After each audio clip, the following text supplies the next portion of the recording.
Allez, bah, c'est parti alors. Bonjour à tous, bienvenue dans cet atelier sur les cookies. On va se présenter rapidement pour que vous ayez une idée des différentes personnes qui vont intervenir.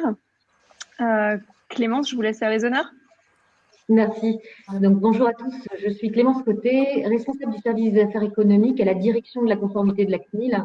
Et plus précisément, mon service s'occupe de l'accompagnement des professionnels et de l'édiction des normes de droit souple qui servent à interpréter le RGPD et la directive e-privacy. Et on a notamment piloté l'édition des lignes directrices cookies et de la recommandation.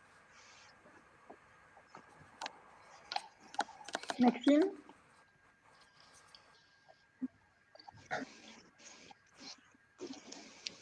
Bonjour à tous, donc Maxime Jaillet, société Acceptio. Acceptio, c'est une société qui fournit des modules de gestion de consentement pour les sites internet. Et mon travail à moi, ça consiste à vulgariser et rendre fun finalement ce sujet aride, notamment en partageant des bonnes pratiques dans la création de contenu, l'écriture d'articles de blog et même la scénarisation de comic strips. Thomas. Ravi d'être présent. Bonjour à tous, donc Thomas Dumont, je suis directeur juridique chez N4M, qui est une plateforme qui permet aux annonceurs et à leurs agences d'acheter des espaces publicitaires en ligne, plus particulièrement dans le domaine du retail. On est membre de l'IAB Europe et de l'IAB France, et donc à ce titre, on a participé à la création du Transparency and Consent Framework. Peut-être entendu parler. Et au sein de l'IAB Europe, je m'occupe plus particulièrement du groupe de travail dont la responsabilité est de s'entretenir avec les autorités de contrôle en Europe. Et Sandy Moquel, vice-présidente de la CEJA de Paris, et pour cette session, le consommateur de base. Éléonore Zalen, je co-préside avec François-Xavier Langlais qui est en train de nous rejoindre la commission logiciel et numérique de l'ACE. Donc, je crois qu'il n'est pas encore connecté. Ah si, il arrive. Ah voilà, ça y est. Excusez-moi, j'ai eu un petit problème de connexion. Bonjour. C'est à toi de te présenter, François-Xavier. Bonjour, enchanté. Je m'occupe avec Éléonore de la commission droit du numérique de l'ACE. Bonjour, Maria Lancry. Je suis coprésidente de la commission éthique et compliance. Et donc, c'est à ce titre que nos deux commissions co-organisent cette session. Et Dominique Dedieu, l'autre coprésidente de la commission éthique et compliance. Alors maintenant qu'on s'est tous présentés, Sandy, est-ce que tu veux justement en tant qu'utilisateur nous faire part de ton ressenti par rapport à toutes ces questions de cookies et de traceurs?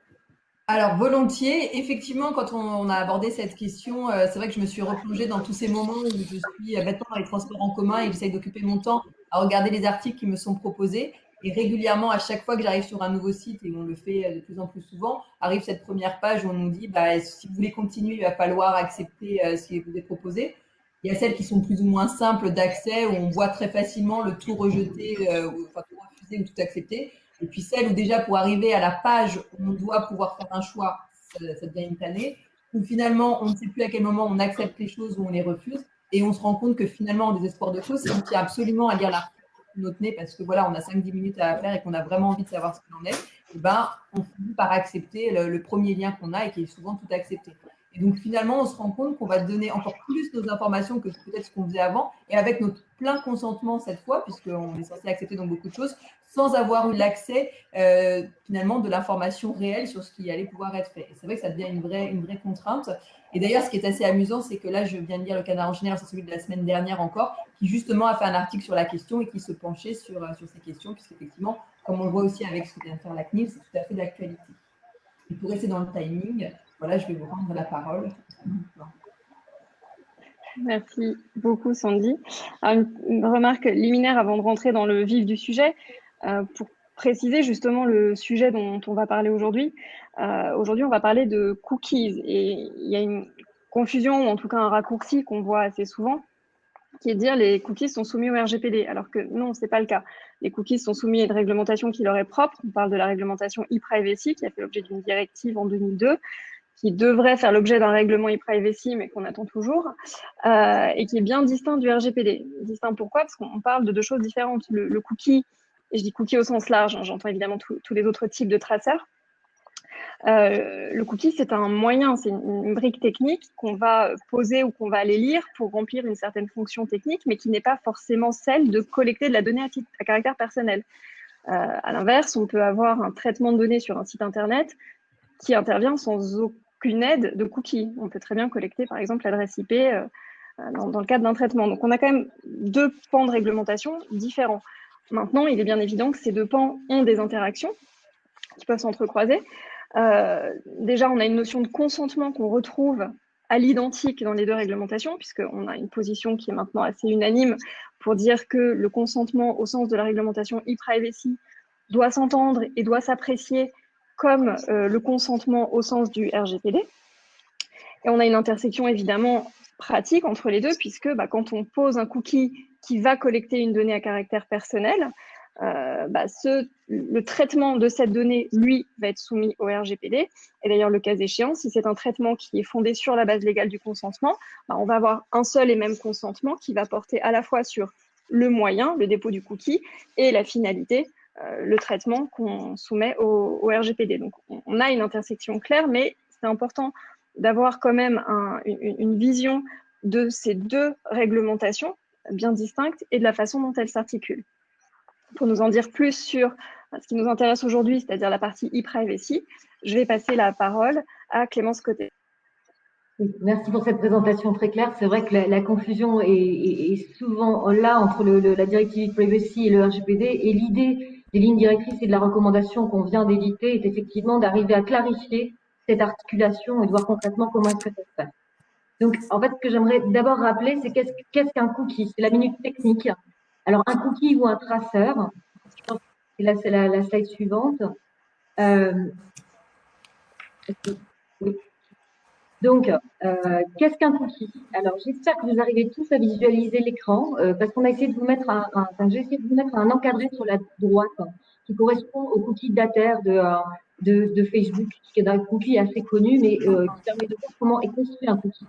Donc, ce que vous devez retenir, c'est qu'un cookie, c'est une petite quantité d'informations qui va être stockée sur votre ordinateur, donc inscrite. On parle d'une écriture d'informations, pour reprendre les termes de l'article 82. Donc, tous les cookies, l'idée, c'est que le cookie permet de conserver des informations relatives aux interactions des internautes et surtout agit comme une balise qui va permettre de reconnaître à chaque connexion. Pour reprendre l'exemple que vous voyez sur la droite, vous voyez qu'un serveur a déposé ce cookie, c'est le serveur de Facebook, que ce cookie correspond à une série d'informations qui va répondre à une finalité qu'on voit en dessous. Et finalement, à chaque action que vous allez faire depuis votre navigateur, ce cookie va être envoyé pour permettre de vous identifier comme le ferait une navigateur. Donc l'idée, c'est vraiment de pouvoir suivre chacune des actions à partir d'un identifiant qui est inscrit, qui est marqué dans votre navigateur.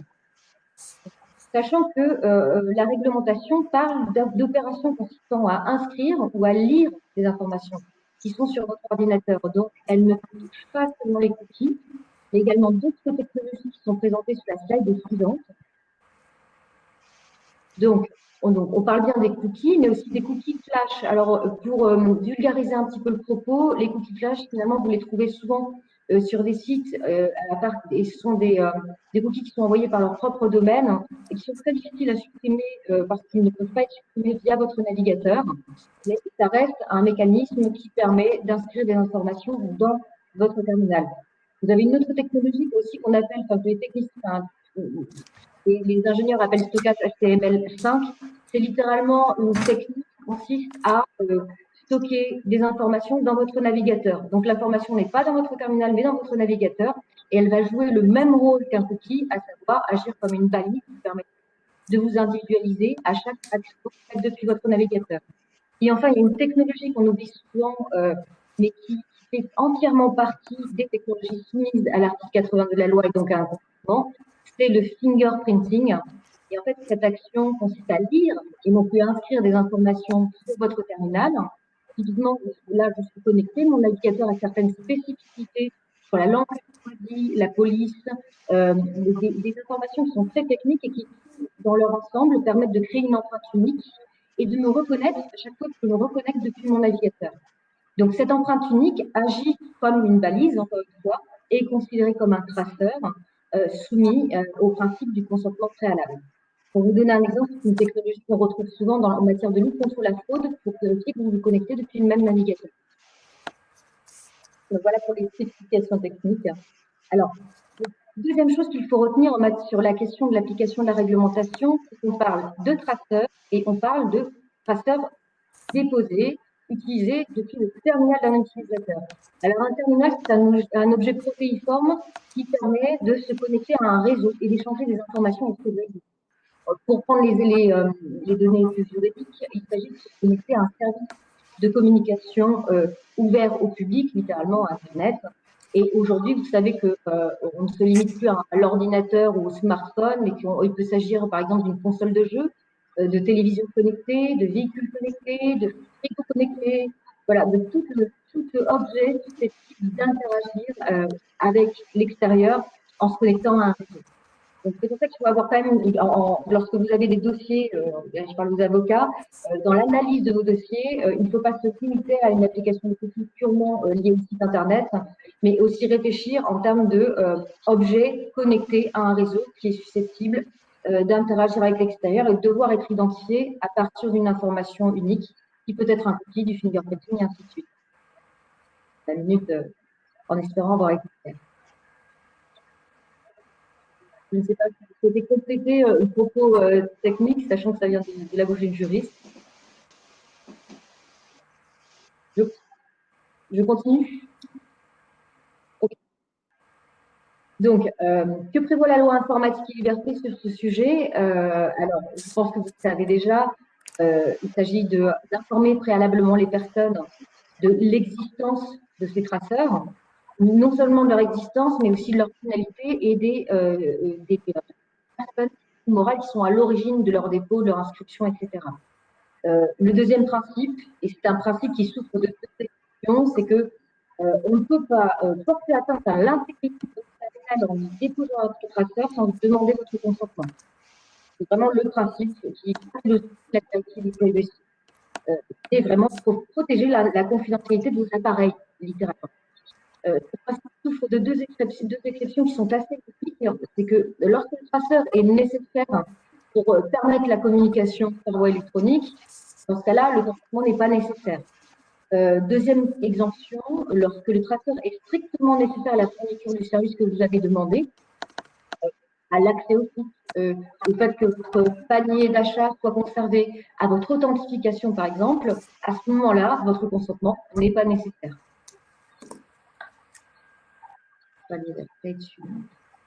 Donc, est-ce que je passe directement aux lignes directrices? Oui, non, c'est juste, moi je veux bien comprendre la distinction que vous faites entre ligne directrice et recommandation, parce que souvent on considère ces deux termes comme étant synonymes, donc ça m'intéresse. Et c'est une question qui revient souvent parce que, juste pour rappel, cette notion de ligne directrice et de recommandation, surtout de ligne directrice, est récente. Elle a été actée par la nouvelle loi informatique et liberté qui a suivi l'entrée en application du RGPD. Depuis l'entrée en application du RGPD, la CNIL peut éditer des référentiels, les lignes directrices, les recommandations, beaucoup d'instruments de droit souple qui n'ont pas le même objet. Les lignes directrices qui, de manière générale, servent à rappeler et à synthétiser le droit applicable. Alors que la recommandation aura une portée plus pratique. Finalement, il s'agit d'expliquer aux responsables de traitement de quelle manière, très concrètement, ils doivent appliquer la réglementation par rapport à une situation donnée. Donc, une recommandation peut porter, par exemple, sur la manière de conserver des numéros de carte bancaire, on a une recommandation dans ce domaine-là, ou sur la manière, là en l'occurrence, de recueillir le consentement préalable quand on parle de dépôt de traceurs, d'utilisation de traceurs, notamment en ligne. Et du coup, est-ce qu'ils ont une portée juridique différente, ces deux documents? Alors, oui, tout à fait. Alors, ils ont une portée juridique différente parce que leur contenu est différent, et c'est d'ailleurs ce que nous a rappelé le Conseil d'État le 19 juin dernier. Les lignes directrices, s'ils se proposent de rappeler le droit applicable, ne doivent que rappeler le droit applicable, avec certaines explications de texte, mais on doit se tenir strictement à ce que dit le RGPD.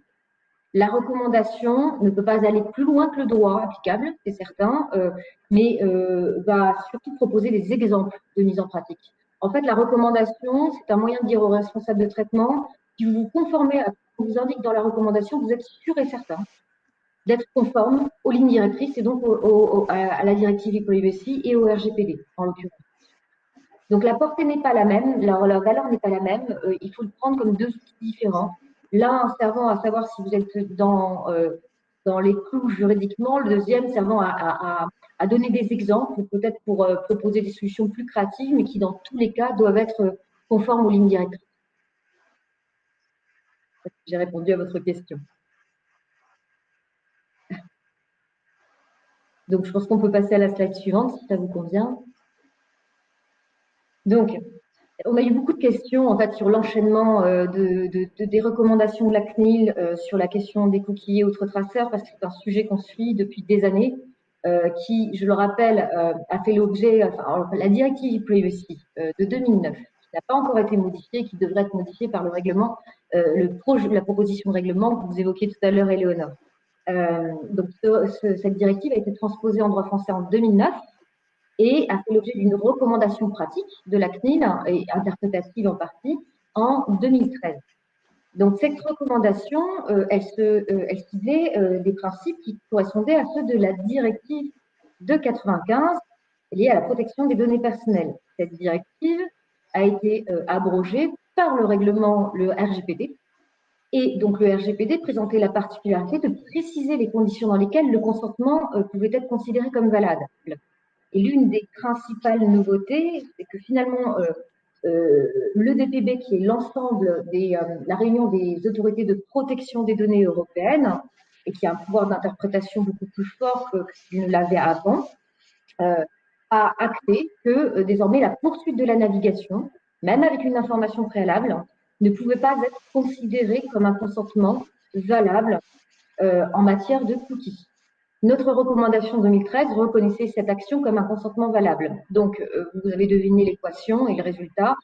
Il fallait modifier cette recommandation pour la mettre à jour par rapport aux nouveautés du RGPD, notamment s'agissant des modalités de refus et de retrait du consentement qui, elles non plus, n'étaient pas précisées dans la directive de 95, mais ont été spécifiées dans le RGPD. Et nous devions également préciser de quelle manière l'identité des responsables de traitement de ceux qui déposent des cookies, qui les utilisent pour leur propre compte, devait être spécifiée. Et enfin, spécifier de quelle manière, concrètement, les responsables de traitement, ceux qui ont donc la responsabilité de ces traceurs, pouvaient et devaient prouver le consentement. Parce qu'il est vrai qu'avant le RGPD, ce qu'on retrouvait souvent, y compris en matière, dans le cadre de contrôle, c'était simplement des contrats. Quand en contrat, il y avait parfois des bons de commande précisant que le partenaire en charge du recueil du consentement s'engageait à recueillir le consentement sans aller plus loin. Ce qui était assez limité ne constitue pas aujourd'hui une preuve valable du consentement. Je pense qu'on peut passer, voilà. Alors, quand même une petite précision et qui a fait l'objet de beaucoup de discussions dans le cadre des concertations qu'on a pu avoir avec les professionnels. Beaucoup de professionnels mettaient en avant le fait que leurs cookies n'étaient pas particulièrement intrusifs, qu'ils n'engageaient pas un suivi prolongé de la navigation des personnes, que finalement la pseudonymisation a arrivé à un tel degré que on était face à une pratique qui ne permettait pas ou pas directement d'identifier les personnes. Donc, tout un tas d'arguments qu'on peut parfaitement entendre du point de vue de la protection des données, du RGPD, mais qui finalement sont sans effet sur l'application de la directive e-privacy. Pourquoi? Parce que la directive e-privacy prévoit deux exemptions qui sont finalement très strictes, et deux exemptions qui sont directement liées à la finalité du traceur et non pas à la manière dont il est construit. À savoir que, première exemption, le cookie ou le traceur doit être strictement nécessaire à la fourniture d'un service de communication en ligne, expressément demandé par l'utilisateur, et tous ces mots sont importants. Et dans ce cadre-là, par exemple, on ne peut pas dire que, et c'est un argument qui a pu être mis en avant, qu'un cookie qui permet de comptabiliser et de mesurer l'audience d'une publicité, qui elle-même permet d'assurer un revenu à un site, et donc qui permet d'assurer en partie la survie de ce site. Et ce cookie n'est pas pour autant strictement nécessaire à la fourniture du service qui a été demandé par l'utilisateur. Là, on se place vraiment du point de vue de l'utilisateur.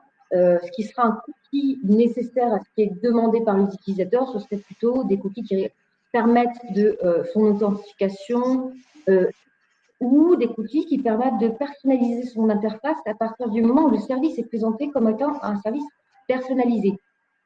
Cas pratique qu'on n'a pas encore vu jusqu'à présent, ce serait par exemple un service qui indique clairement que il se propose d'enregistrer l'historique de mes lectures d'articles pour pouvoir me les restituer par catégorie et que je puisse piocher dedans allègrement pendant plusieurs mois. Mais sachant que le service a pour objet cette conservation d'historique, cette classification et cette personnalisation de des articles que j'ai pu consulter et que j'ai adhéré à ce service. Il ne s'agit pas d'un service additionnel qui n'est pas forcément porté à la connaissance des personnes. Donc ça, c'est finalement une nouveauté qu'on a pu intégrer dans les cookies qu'on estimait comme exemples du consentement. Et dernière chose, on a aussi considéré que les cookies qui permettaient d'enregistrer les choix des personnes en matière de cookies étaient exemptés du consentement. Tout simplement pour éviter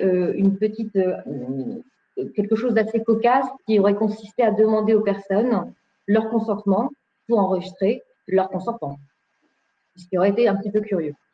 Et enfin, vous avez une autre exemption qui, elle, est peut-être moins mobilisable dans les cas les plus traditionnels. Ce sont les traceurs qui sont nécessaires pour faciliter la transmission de la communication par voie électronique. Littéralement des cookies très techniques qui permettent, par exemple, à deux objets connectés de discuter ensemble. Voilà pour les exemptions. Donc, il faut quand même garder à l'esprit que tous les cookies ne sont pas soumis au consentement. Donc, finalement, il faut faire une analyse au cas par cas pour vérifier si les cookies ou les traceurs que vous utilisez, répondent aux deux finalités précisées dans cette slide. Vous avez précisé les fameux traceurs de mesure d'audience dans les cookies exemptés, mais on sait que le plus fameux n'est pas exempté.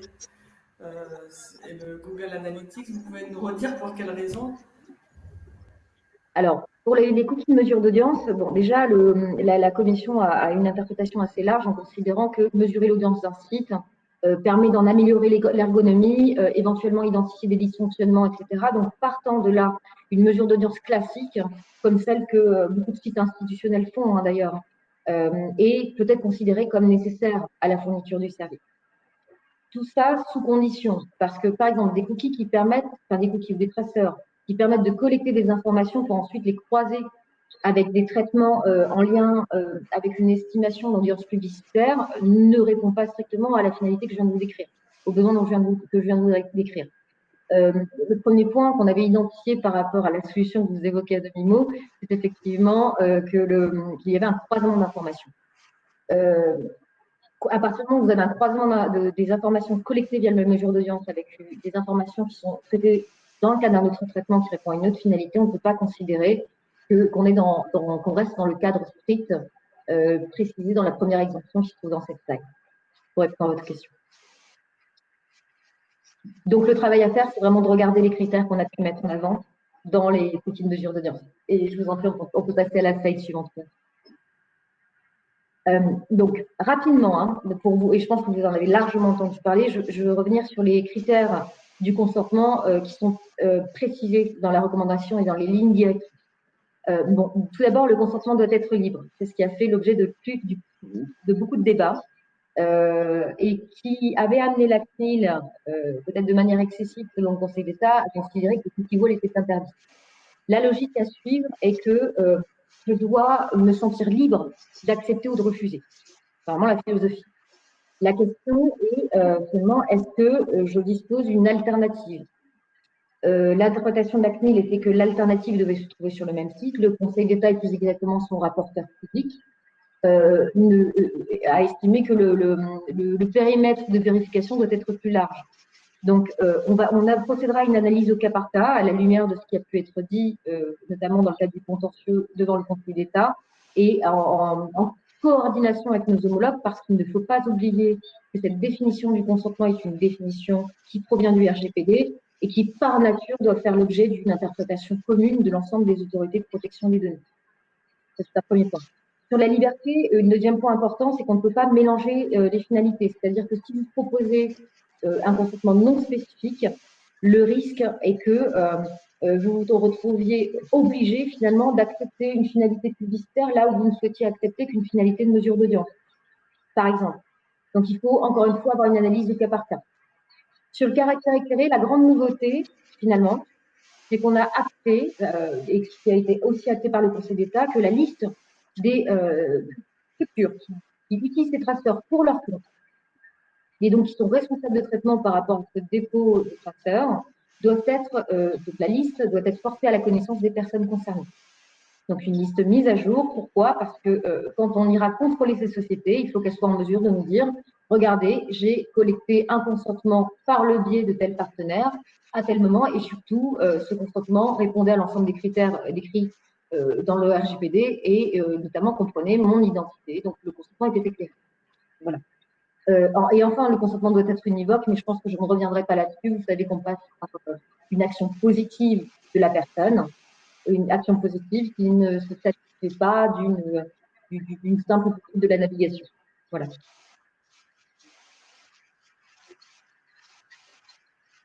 Alors ça, c'est une des grandes questions. Est-ce que le bouton « Tout refuser » doit être au même niveau que le bouton « Tout accepter » ? Alors, le RGPD ne comprend pas une phrase disant « le bouton « Tout refuser » doit… c'est dommage, mais ça ne l'est pas. Par contre, ce qu'indique le RGPD, c'est qu'il doit être aussi facile d'accepter que de refuser les traceurs. Et plus précisément, qu'il doit être aussi facile aussi d'accepter que de refuser les traceurs. L'idée sous-jacente, c'est que vous ne devez pas vous sentir contraint d'accepter parce que refuser suppose de faire 5 clics de plus et représente une contrainte qui serait contraire à votre liberté de consentement. Alors, je vois que c'est une question. Je ne vois pas. Alors, je demande une seconde.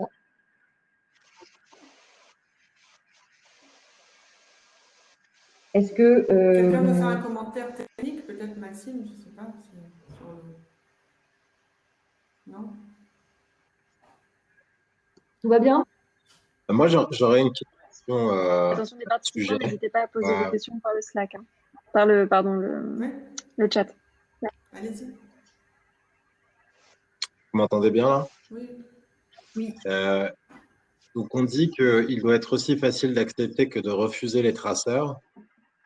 Et j'ai eu l'impression, mais j'ai lu la recommandation de très très près, qu'il était en réalité plus facile de refuser que d'accepter les traceurs, puisque la poursuite de la… En fait, tout ce qui n'est pas acceptation est un refus. Une inaction de l'utilisateur est en réalité un refus, enfin, d'après la CNIL. Et donc, finalement, il n'est pas aussi facile d'accepter que de refuser, mais finalement, peut-être plus facile de refuser que d'accepter. Merci de votre question, parce que justement, j'allais y venir, c'est ce qui explique qu'on ait demandé à minima, je dis bien à minima, qu'il soit aussi facile de refuser que d'accepter. Pourquoi? Parce que la philosophie, c'est de dire que lorsque j'accepte, je fais un effort, j'ai une action positive qui prouve que oui, j'adhère à ce qui est demandé. Donc, ça demande une action. Et donc, à défaut de cette action, à défaut d'agir, d'exprimer un consentement, par définition, on est face à un refus. Et finalement, on revient au basique du consentement. C'est-à-dire que mon inaction ne signifie pas que j'accepte, par définition.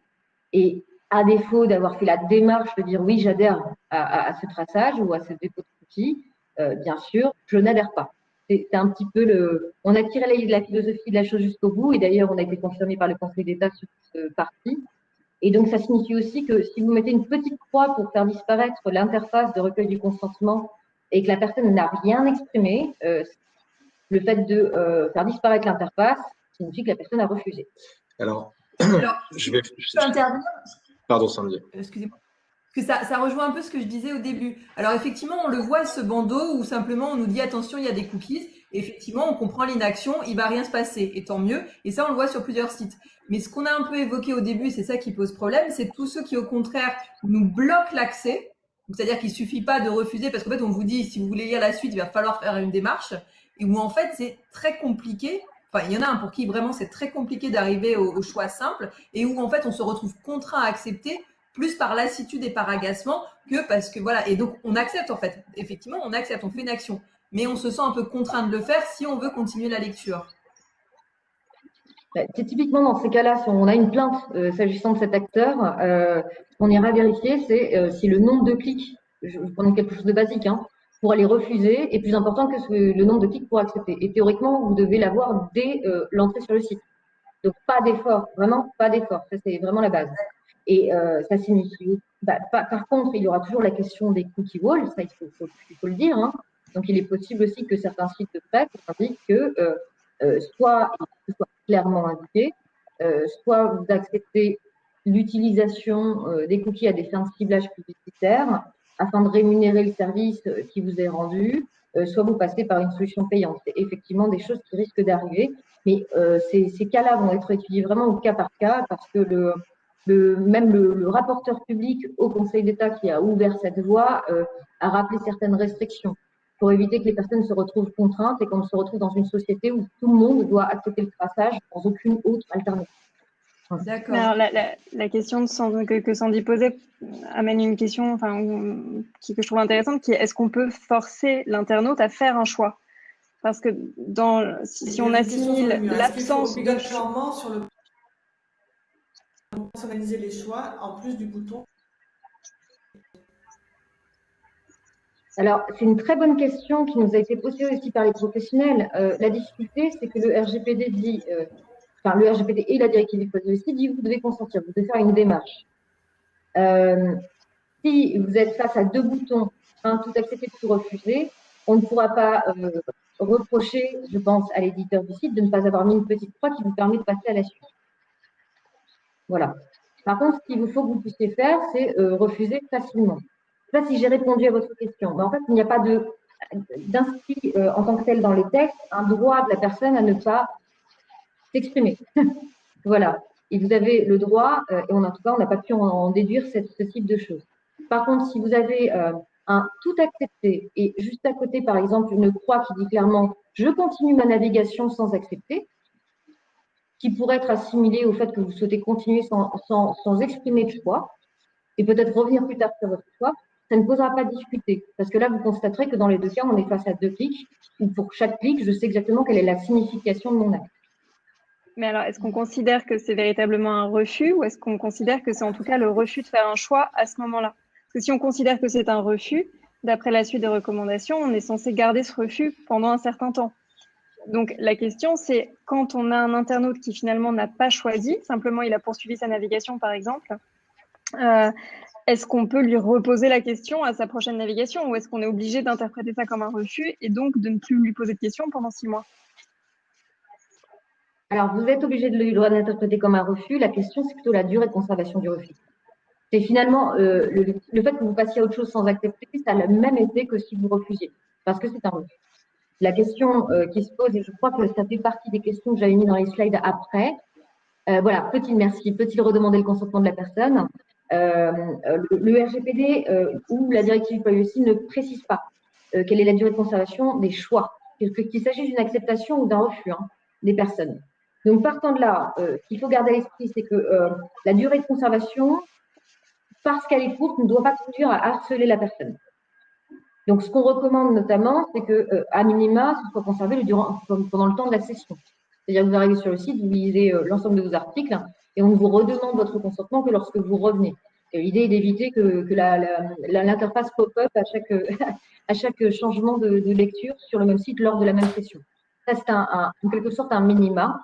Après, ça dépendra des cas de figure. Mais ce que devra nous démontrer en cas de contrôle le responsable de traitement, c'est vraiment qu'on n'est pas dans une pratique un peu qui s'assimilerait à une forme de pression pour conduire l'internaute à accepter histoire d'être tranquille. Voilà. Et donc, pour répondre à votre question, en fait, l'effet est le même. Que je passe à autre chose sans exprimer de choix ou que je refuse, finalement, dans les deux cas, il s'agit d'un refus et tout se place dans la question du nombre de fois où l'interface peut réapparaître pour vous demander votre consentement. Et cette fréquence de réapparition ne doit pas s'assimiler une forme de harcèlement qui nuirait à votre liberté du consentement. Je crois qu'il y a des questions sur voilà. Est-ce qu'il faut obligatoirement sur le bouton cookie un bouton personnaliser les choix en plus du bouton tout accepter et tout refuser? Alors, sur le tout accepter, tout refuser, effectivement, qu'il faut, je pense que j'ai mis une slide avec l'exemple d'interface que propose la CNIL et justement qui propose ces 3 options.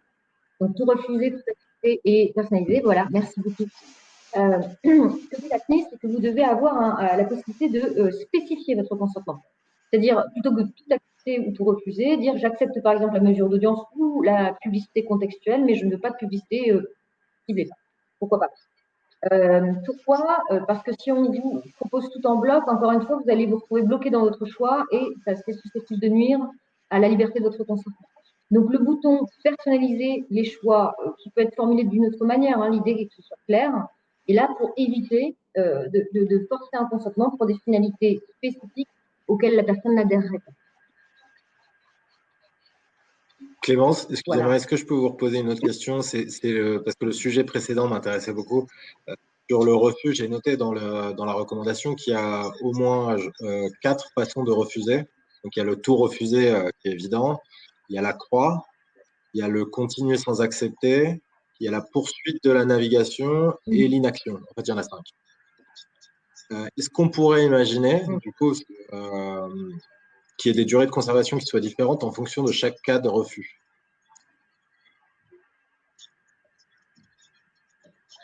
Ça, c'est effectivement une question que doivent se poser les sites internet en fonction de la relation qu'ils veulent mettre en place avec leur lecteur. Sachant que, parce qu'il n'est pas a priori, alors, vous voyez, il n'est pas interdit de dire faites votre choix plus tard, par exemple. Ce qui permet de revenir un peu plus rapidement auprès de la personne. Mais encore une fois, l'idée, dans ce cas-là, ce n'est pas de dire faites votre choix plus tard et 1 minute plus tard de remettre en place le recueil du consentement. Parce que là, encore une fois, on se retrouvera face à un système qui est un petit peu harcelant, mais qui le sera moins parce qu'en fait, vous avez donné la possibilité à la personne. D'accord, donc c'est sur la session et a priori, il est interdit d'avoir sur chaque page une nouvelle demande de consentement. Sur la session en général, il ne faut pas demander, mais en revanche, on peut imaginer. Ok. Il peut y avoir un différentiel, le tout est que ce soit justifié. En fait, avec la décision du Conseil d'État et ça va être vraiment du cas par cas en fonction du type de service proposé par l'éditeur et souvent de la relation qu'il a avec l'internaute. Vous avez des éditeurs qui ont une audience récurrente et fidèle, entre guillemets, parce que le produit qu'ils proposent garantit ce type de choses, ou d'autres où les internautes vont revenir une fois tous les 6 mois. Donc, dans ces cas de figure, on comprendra parfaitement qu'à chaque session, le consentement revienne. Dans d'autres cas, c'est peut-être un peu plus compliqué. Voilà, c'est vraiment.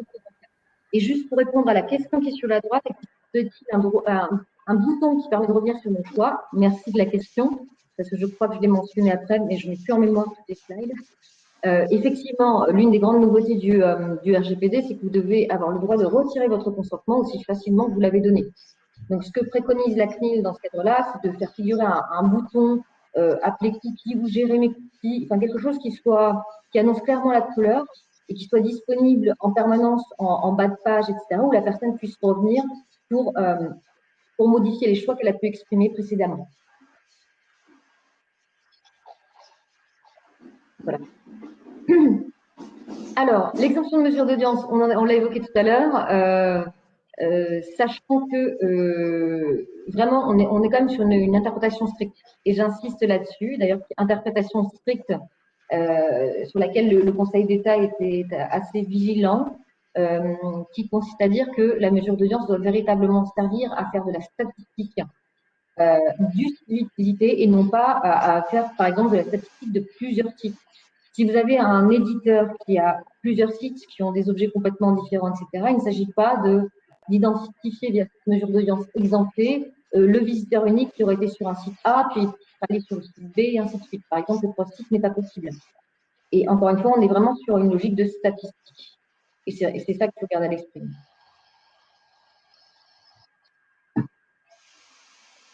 Donc, quelle est la politique répressive? Donc là, vous savez que finalement, on a pris un peu de retard sur la recommandation et les lignes directrices à cause des circonstances sanitaires qu'on a tous connues. On devait sortir les lignes directrices et la recommandation en mars, on les a sorties en septembre. Pour autant, le délai qu'on avait annoncé à l'ensemble des responsables de traitement, à savoir 6 mois de mise en conformité post-édition de nos lignes directrices et recommandations, est maintenu. Donc, ça signifie qu'on est sur une mise en conformité donc jusqu'à fin mars 2021. et qu'ensuite, les contrôles et l'activité de la restreinte de la CNIL pourra porter sur l'application de recommandations de ligne directrice et non pas sur l'application de la recommandation 2013. Petite précision, dans l'intervalle, c'est-à-dire maintenant et auparavant, des contrôles ont tout de même eu lieu sur plainte par la CNIL, mais notre référentiel dans l'analyse des manquements pointés par ces plaintes restait la recommandation 2013. Donc, par exemple, la poursuite de la navigation en tant que consentement ne pouvait pas être reprochée tant qu'on reste dans cette période, tant qu'on était dans cette période d'élaboration des lignes directrices et recommandations qui sont là pour clarifier le cadre juridique applicable, et tant qu'on est dans 6 mois supplémentaires pour se mettre en conformité. Voilà, j'espère avoir répondu à l'ensemble de vos questions. Alors, je crois que Éléonore et moi-même, on avait une question bonus. C'est la difficulté pour un site internet international ou au moins européen, d'être aux normes de toutes les recommandations ou lignes directrices cookies qui sont émises par les différentes autorités, parce qu'il n'y a pas d'uniformité complète dans vos recommandations, dans la mesure où, en grande partie, pour l'instant, vous vous basez encore sur une directive et non pas un règlement. Puis on ne sait jamais, peut-être que le règlement qui viendra peut-être un jour subira le même sort que le RGPD, c'est-à-dire qu'il prévoira des exceptions à nouveau. Donc comment est-ce qu'en pratique, un site internet qui est à cheval sur plusieurs pays européens peut-il s'en sortir dans la mise en œuvre de ces cookies? Alors, on a bien sûr fait un benchmark un peu empirique et surtout auprès de nos homologues pour voir quelles sont les positions sur la question des cookies, avec la difficulté dont il faut avoir confiance, c'est que tous nos homologues ne sont pas compétents pour l'application de la transposition nationale de la directive e-privacy. Pour autant, aujourd'hui, ils se saisissent du sujet parce qu'ils sont compétents sur le RGPD, donc finalement, ils s'attaquent aux traitements qui sont consécutifs au dépôt de traceur et on arrive à harmoniser nos positions par ce biais indirect qui est l'application du RGPD. Donc, et pour répondre directement à votre question, notre bilan est que l'ensemble des autorités sont sur un principe de consentement, y compris l'Allemagne qui n'avait pas transposé entièrement la directive de 2009, et sachant que l'Allemagne l'a prise plutôt sous l'angle du RGPD, c'est-à-dire qu'on est sur un principe de consentement préalable. Donc, si consentement il y a, il faut qu'il soit un consentement qui est conforme à la vision commune pour les autorités de protection des données du consentement. Et l'avantage, c'est que cette vision commune, on l'a via un avis qui a été adopté par tous et d'ailleurs qui a été réalisé récemment pour bien préciser les choses, notamment suite à une petite divergence d'interprétation qu'on a retrouvée au niveau de l'autorité espagnole. Et donc, pour réacter effectivement que les cookie walls étaient problématiques, mais surtout que le consentement devait être express, etc. Donc, moi, j'inviterais les responsables pour sécuriser juridiquement leur pratique. Je pense que les recommandations, les lignes directrices de la CNIL sont quand même un bon départ, un bon point de départ, en tout cas de nature à satisfaire les exigences qu'on a pu identifier au niveau de l'ICO, au niveau des Irlandais. Donc, je vous parle des anglo-saxons qui sont généralement pas les plus stricts, hein, mais qui ont la même interprétation que nous, au niveau de l'Espagne, au niveau de l'Italie, au niveau de certains pays de l'Est aussi. Voilà, la Grèce aussi. On a quand même un benchmark qui est assez parlant sur le fait qu'on se rejoint sur les grands principes d'application. Vous parliez de l'ICO toujours, c'est rassurant. Non, mais je sais. On continue à se parler. Hein. Je crois qu'on a une franco-allemande dans l'auditoire, Ulrich, et sa question est assez intéressante. Je sais qu'il y a des arrêts plutôt Amazon sur le droit de la distribution, mais qu'on peut peut-être étendre sur le RGPD. Quel est le droit applicable en l'espèce? Quelle est l'autorité compétente, pardon? Alors, c'est une excellente question parce que ma réponse va se diviser en deux. Du point de vue du RGPD, l'autorité de contrôle va être l'autorité du lander allemand concerné parce qu'on est face si on est face à un éditeur de site, c'est son établissement principal en Allemagne. Mais ce qui concerne les cookies, on est face à la directive qui s'applique et la CNIL est compétente pour le champ d'application de la loi informatique liberté. Donc, et pour le champ d'application de la directive. Donc, il y a une possibilité, si on reçoit une plainte s'agissant du non-respect d'article 82 par ce site, et que le site quand même vise les personnes françaises, ce sera un critère à vérifier. À ce moment-là, la CNIL sera compétente. On n'a pas de limitation territoriale. Et pour ça, je vous invite à regarder l'article 3 de la directive e-privacy qui parle des services concernés par la directive, qui établit le champ d'application et donc le champ d'action des autorités compétentes dans ce domaine. Et finalement, est très large. Sans autorité lead, c'est la spécificité de la directive. Question sur les cookie walls. Alors, est-ce que je peux juste intervenir? Je suis désolée, j'ai le mauvais rôle pour dire que ce sera peut-être la dernière question sur ce thème, puis après, mais après on pourra revenir hein, sur effectivement s'il y a d'autres points, parce qu'on a une question de timing. Mais voilà, je vous laisse prendre la question. Alors, à l'image du cookie wall, est-ce qu'un choice wall serait envisageable qui donnerait la possibilité à l'internaute de choisir les cookies qu'il souhaite accepter ou refuser selon leur finalité avant de pouvoir. Alors, ça, c'est la solution qui est très, très compliant. À savoir que sur la première page, vous proposez un système par choix. D'ailleurs, c'est ce qu'on pousse dans une de nos interfaces, où vous pouvez cliquer oui pour les cookies de publicité contextuelle, mais pas pour le reste. Et c'est le type de choses qu'on encourage. La nouveauté, c'est qu'on n'impose pas que ce consentement granulaire, donc, qui peut être exprimé finalité par finalité, soit sur la première page. Voilà. Et oui, ce serait envisageable, c'est même ce qu'on encourage. Parce que c'est la même question, en fait. Je sais, Sandy, que c'était la question, mais c'est... Non, et puis je vois qu'il y en a une autre sur la langue, donc on va aussi prendre peut-être sur la langue, ce serait dommage de la faire après coup. Donc oui, mais attention. Je voudrais juste finir sur le choice wall, qui, à mon avis, en fait, n'est pas tellement une problématique de choix spécifique par finalité, c'est plus la question de conditionner l'accès au site à un choix. Est-ce que ça, en lisant la recommandation, j'avais l'impression que ce n'était pas possible, mais ça, c'est quelque chose qui serait acceptable. C'est pas un cookie wall. En fait, là, je prends le problème dans le sens inverse. C'est concrètement, vous arrivez sur un site qui vous dit appuyez sur un bouton pour aller plus loin. Est-ce qu'on a une disposition dans le RGPD ou dans la directive privacy qui permet de sanctionner ça? Alors vraiment, voilà. Donc, je pense, c'est une question qui est nouvelle, mais je ne vois pas, à titre personnel, et je m'engage un peu là-dessus, hein, mais comment est-ce qu'on pourrait reprocher cette pratique? Parce qu'il n'y a pas de droit d'accès au site instauré par le RGPD. Il y a un droit à exprimer un choix avant une opération. Le RGPD, pardon, la directive privacy, un droit à exprimer un choix avant qu'un traitement soit déposé. Et alors juste, oui, donc par rapport à la question tout à l'heure sur l'autorité de contrôle, la question, la suivante est quelle langue va-t-on retenir, notamment est-ce que donc, ça doit être écrit en français pour les cookies? Voilà, je reprends la dernière question. Vous savez qu'on est les locaux de la CNIL sont dans les mêmes locaux que le DDD, le défenseur des droits, qui avait Jacques Boubon comme président pendant 20 ans. Donc vous voyez à quelle loi je fais référence.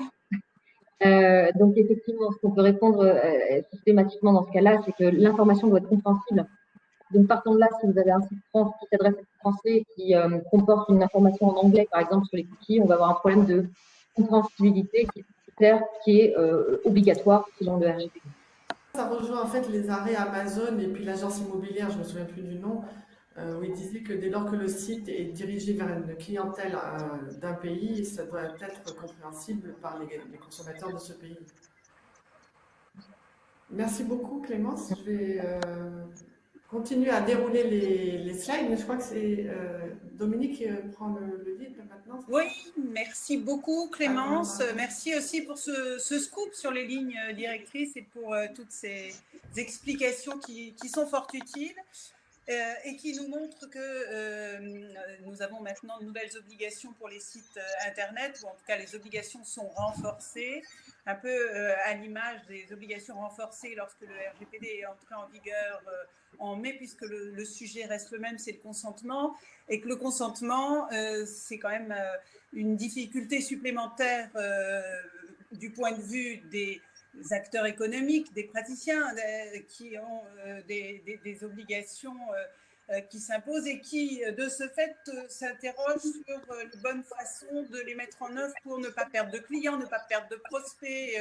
C'est vrai qu'on est tous agacés quand on a tous ces pop-up et toutes ces interrogations auxquelles nous devons répondre. Alors, comment pratiquement une solution peut être fournie et qui peut devenir plutôt conviviale et sympathique et qui permet de ne pas perdre l'auditoire, le client. Est-ce que Maxime, vous pouvez nous donner une idée de bonnes pratiques pour maintenir l'attention sur nos sites?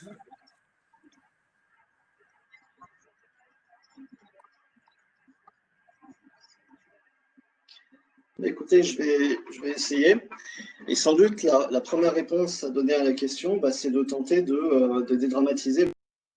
Parce que si on regarde du point de vue marketing, on voit sur la slide suivante que la conformité RGPD, pour avoir une image très simple, c'est un peu comme finalement,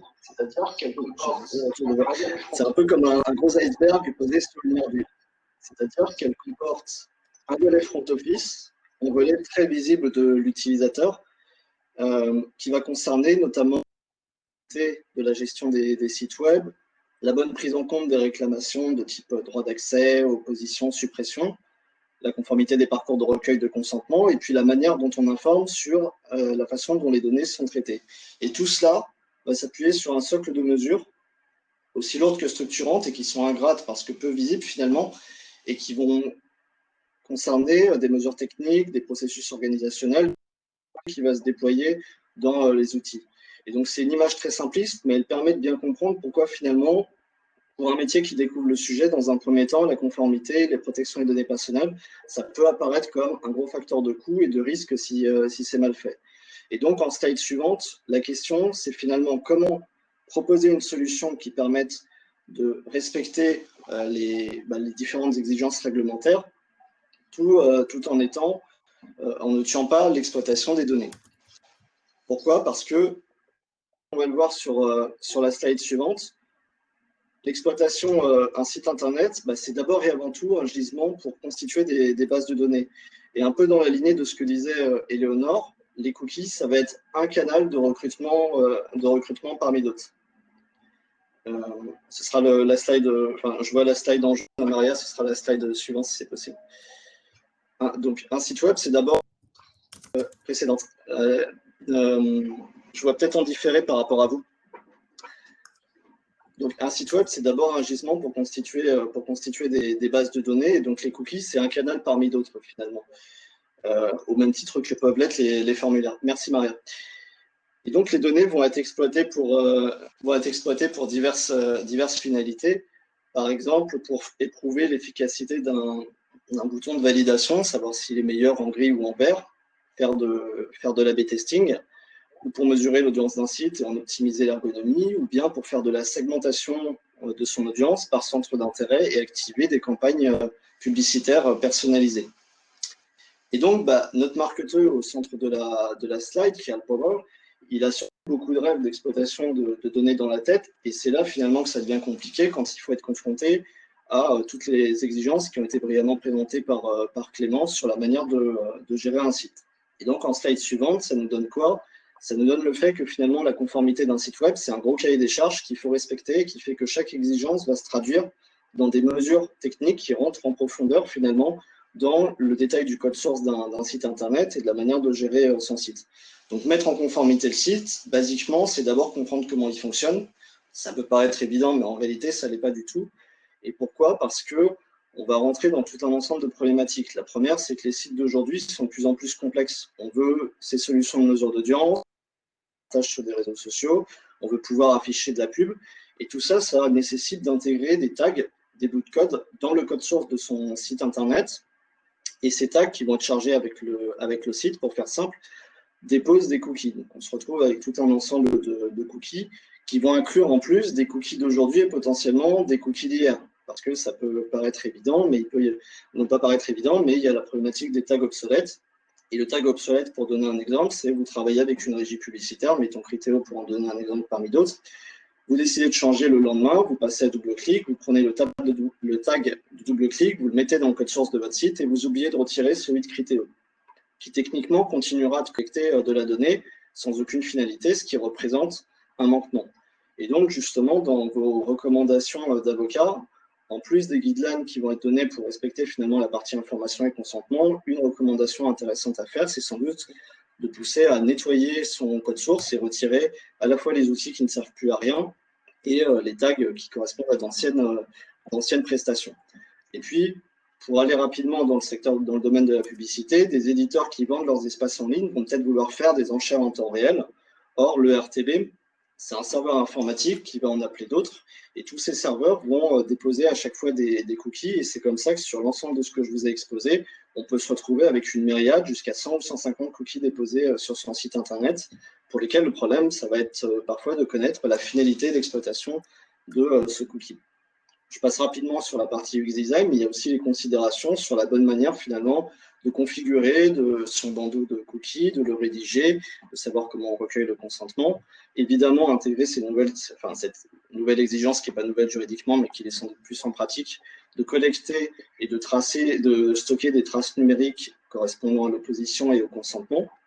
Et puis, last but not least, peut-être une cerise sur le gâteau, mais c'est aussi un point d'interrogation, potentiellement, la conformité du process de recueil de consentement des données va déterminer celle de la base derrière. C'est-à-dire que si vous avez un cookie de personnalisation ou de pub qui doit normalement faire l'objet d'un table et que vous décidez de le déposer sans consentement, donc il n'est pas conforme d'un point de vue des exigences, on peut se dire potentiellement que la base de données derrière n'a pas forcément de valeur juridique et potentiellement devrait être supprimée.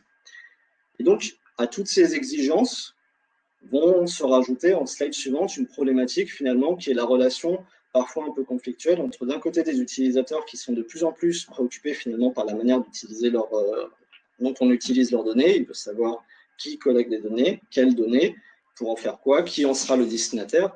Et puis d'un autre côté, une industrie de la publicité qui est de plus en plus structurée autour de la data et d'une collecte de données exhaustive.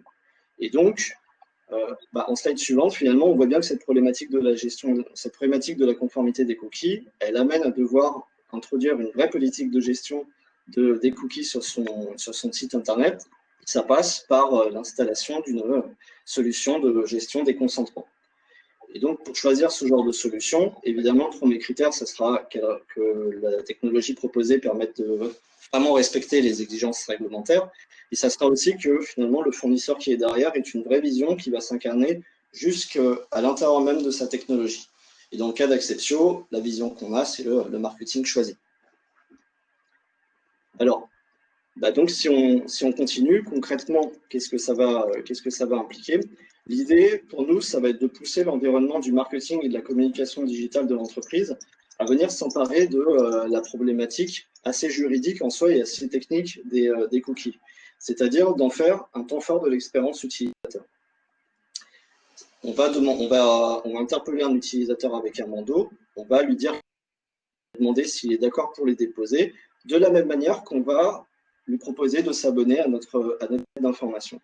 Et pour faire ça, nous, on croit beaucoup à l'importance de travailler l'esthétique, le graphisme, l'UX design parce que ce module s'intègre le plus harmonieusement possible dans la charte graphique de l'éditeur du site et aussi dans la continuité de l'expérience qu'il va proposer. Donc l'idée, c'est que vous visitez pour la première fois un site internet, vous avez le module qui va s'afficher, le premier écran est celui en haut à gauche avec un fond rose en l'occurrence, où donc vous êtes interpellé sur le fait qu'il y a des cookies, on vous explique les principales finalités et vous avez des premiers boutons de choix. Et donc l'idée, c'est vraiment d'avoir une très forte esthétique ce bandeau, ce qui veut dire que nous, notre vision personnelle, c'est d'éviter les petits bandeaux tout moches qui s'affichent en bas du site et qu'on affiche parce que c'est une obligation en quelque sorte, ou bien des gros bandeaux qui vont faire vraiment très mal aux yeux et qui vont pousser à se débarrasser, donc à accepter, ou de mauvaises pratiques en termes d'UX design, dans la expliquer qui vont finalement perturber le libre arbitre de l'utilisateur et forcer d'une certaine manière le consentement. Et donc, si je poursuis ma navigation, on a donc le fameux bandeau qui est là, on peut dire oui, j'accepte, ou non, je refuse tout. Ou bien dire qu'on veut faire un choix. Si on fait ça, on arrive à une succession d'écrans qui va surtout permettre de s'informer de manière granulaire sur les grandes familles de cookies déposées sur le site qu'on est en train de visiter, la publicité, la mesure d'audience, et ça va permettre de faire un choix finalité pour la famille de finalités finalement, mais aussi, si on veut, plus encore dans le détail, par type de cookies déposés. Et ça, l'air de rien, c'est quand même une nouveauté parce que l'idée, c'est on n'affiche pas un bandeau, on ne fournit pas un module parce que c'est une obligation légale qu'il faut le faire et qu'il y a un consentement et qu'il faut recueillir des oppositions. Donc, ce n'est pas une conformité subie, autant faire se peut, c'est au contraire une décision très volontaire de rendre un service à l'utilisateur qui va consister à un service qui va lui permettre de prendre le contrôle sur ses cookies et ses données en lui mettant à disposition un module.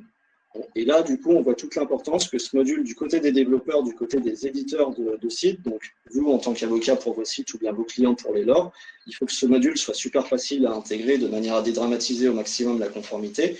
Et du côté de l'utilisateur, l'idée, c'est qu'il soit évidemment très, très facilement accessible, ce qui est le cas pour nous avec le petit bouton que vous voyez en dessous des en dessous des deux écrans, qui est accessible sur toutes les pages du site de l'éditeur.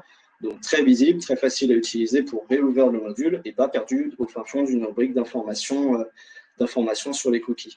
Et puis enfin, le dernier point, c'est qu'en quelque sorte, le tiers qui fournit la solution, donc nous, joue une espèce de rôle de tiers de confiance qui vient rassurer quelque part l'utilisateur parce qu'il garantit l'intégrité du processus de collecte et de stockage des consentements et des oppositions qu'il va être amené à fournir. Du coup, en slide suivante, j'ai la problématique marketing qui est le pendant de ce que Clémence Cottez expliquait tout à l'heure d'un point de vue juridique, c'est-à-dire mon bouton « Je refuse », est-ce que je l'affiche ou est-ce que je ne l'affiche pas? Dit comme ça paraît provoquant. En fait, il y a un vrai sujet d'audience derrière, et donc c'était pour ça qu'on voulait partager quelques chiffres. Sur le premier écran d'interpellation de l'utilisateur, ce qu'on voit, nous, sur notre propre pratique, c'est que si on ne met pas de bouton « Je refuse », donc on a juste un bouton d'acceptation et un bouton qui invite à aller faire des choix plus fins, on a des taux d'acceptation de cookies qui se situent entre 94 et 99%. Et si on décide d'en mettre un, donc d'abord cette fois-ci un bouton OK pour moi, un bouton non et un bouton de choix, les taux vont évoluer en fonction du type de site, la nature de l'audience, la relation avec la marque, pas mal de facteurs qui font qu'on arrive à des taux entre 50 et... Donc on arrive à deux constats. Le premier, c'est que globalement, dans toutes circonstances, les taux sont assez bons d'acceptation de cookies, donc les utilisateurs ont quand même une bonne tendance à accepter ce type de traceur. Et pour autant, 50 à 70%, c'est pas 100, et c'est ça qui justifie de passer dans une logique, non pas de vouloir pusher, comme on dit dans le marketing, des services ou de l'information, mais plutôt d'être dans une logique où on met à disposition des modules. Est-ce que c'est facile à mettre en œuvre ou pas? C'est-à-dire, sinon, on vous recommande à des clients qui n'ont pas forcément en interne de développeurs ou qui puissent programmer tous ces bandeaux, toutes ces mentions d'information. Est-ce que c'est facile de mettre en place votre solution ou est-ce qu'il faut un relais technique en interne?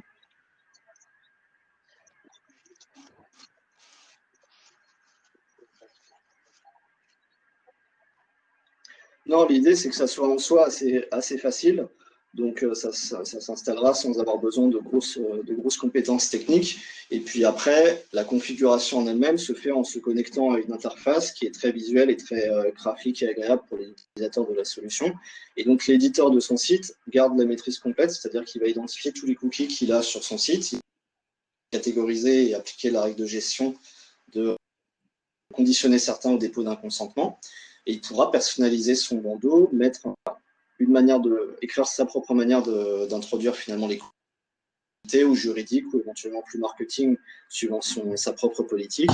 Et puis ensuite, il pourra facilement configurer le module, la manière dont les choix sont collectés, la manière dont le module va s'ouvrir et se fermer. Est-ce qu'il y a des questions par rapport à toutes ces informations?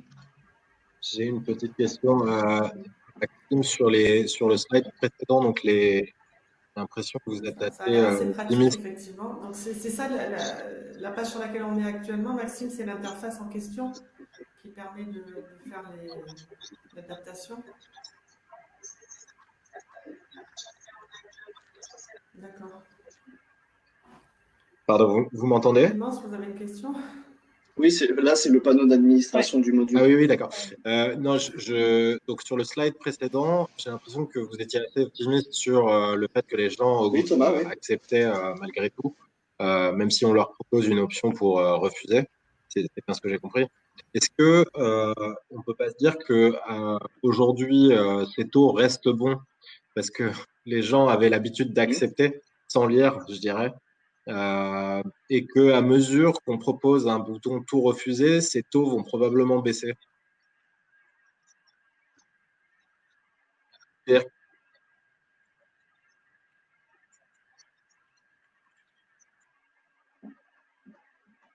Ça dépend beaucoup du type de site proposé. Peut-être dans certains cas, ça va être le cas. Après, le fait de donner justement cette possibilité de choix de manière transparente, c'est un vrai argument, ça a une valeur auprès d'un utilisateur. C'est-à-dire que même s'il ne l'utilise pas, ça dédramatise énormément la collecte de ces données. Et donc, le fait de pouvoir se dire, je donne éventuellement un consentement maintenant, si je veux, je peux revenir ensuite, va aussi pousser l'utilisateur. Un tout petit peu plus pessimiste. Je pense qu'il va y avoir un rattrapage en fait à mesure que les internautes vont comprendre que cette possibilité existe désormais. Et du coup, j'envisage un monde où les taux seront beaucoup plus bas que ceux qui sont annoncés dans le slide précédent. Ce qui rendra les choses plus difficiles pour ceux qui vivent donc les éditeurs.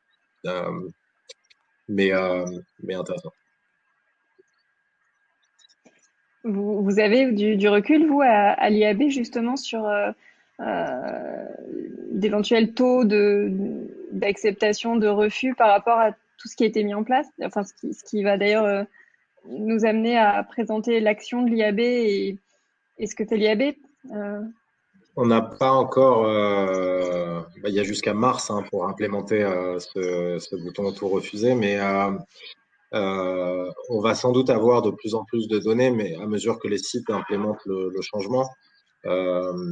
Mais là, pour l'instant, non, on n'a pas de retour. En fait, je me mets à la place simplement d'un internaute. Et quand on me donne la possibilité de refuser, alors que j'ai rien à gagner, je vais juste refuser.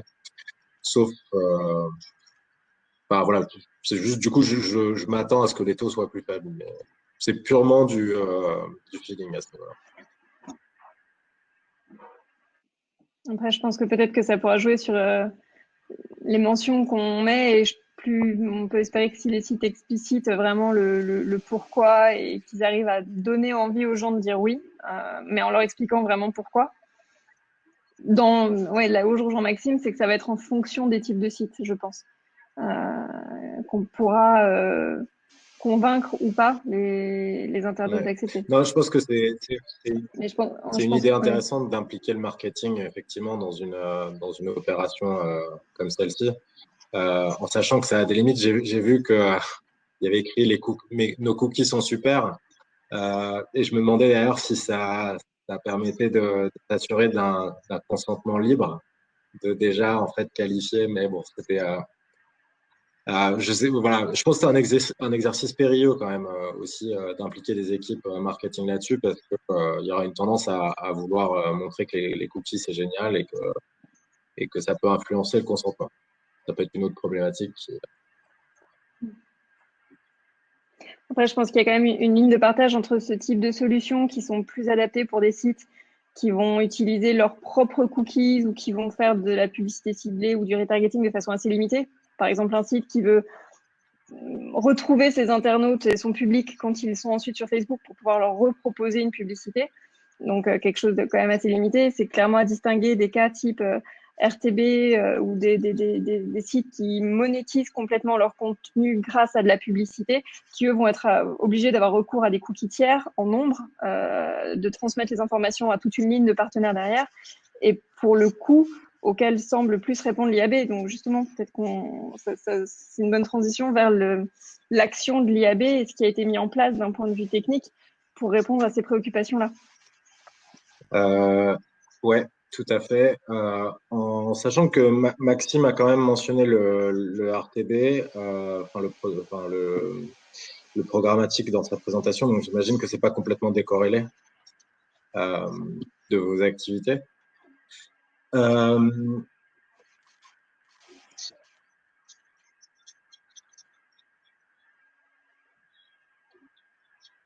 Non, c'était juste un exemple, Thomas.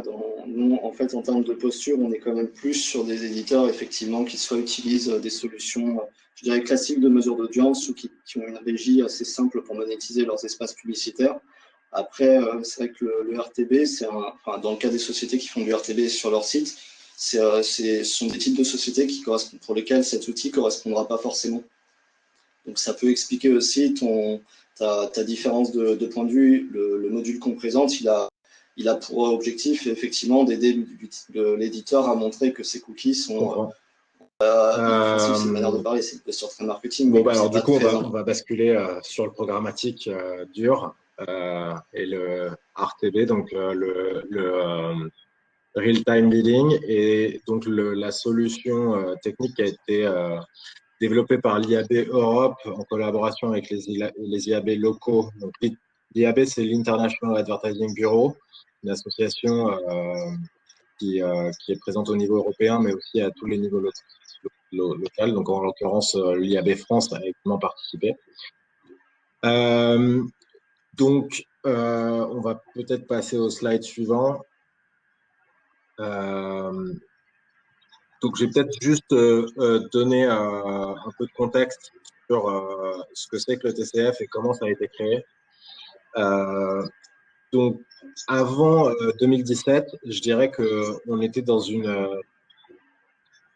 industrie qui était assez récente. Donc, en fait, le programmatique, la publicité en ligne telle qu'elle existe aujourd'hui, c'est quelque chose qui a à peu près, à ce moment-là, moins de 10 ans ou 10 ans juste. C'est une industrie qui n'est pas particulièrement mature, qui est consciente qu'il y a des règles en termes de protection des données qui existent.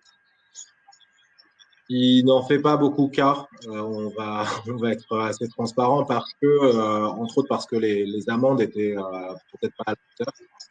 En 2016, les choses choquent, les choses changent tout d'un coup parce que on a une date en vigueur du RGPD.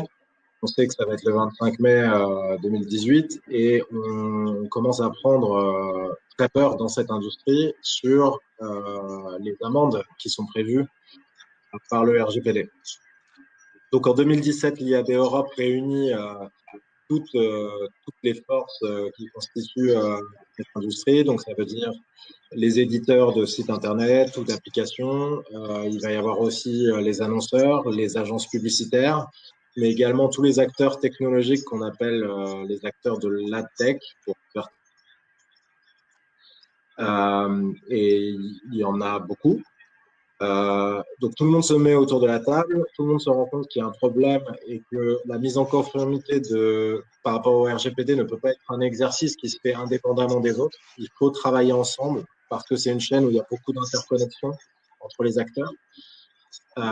Et donc là, naît l'idée qu'il va falloir développer un protocole, donc une solution technique pour répondre à quelques exigences du RGPD. Et je rentrerai un peu plus dans le détail.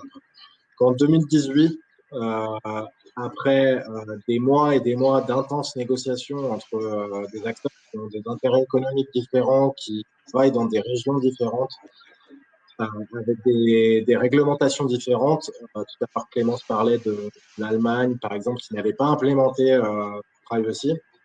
Enfin, tout ça fait qu'on a réussi à obtenir un consensus à la dernière minute et c'est quelque chose qui est relativement remarquable. Donc, la version 1 du Transparency and Consent Framework est entrée en vigueur le 25 avril 2018, soit un mois avant l'entrée en vigueur du RGPD.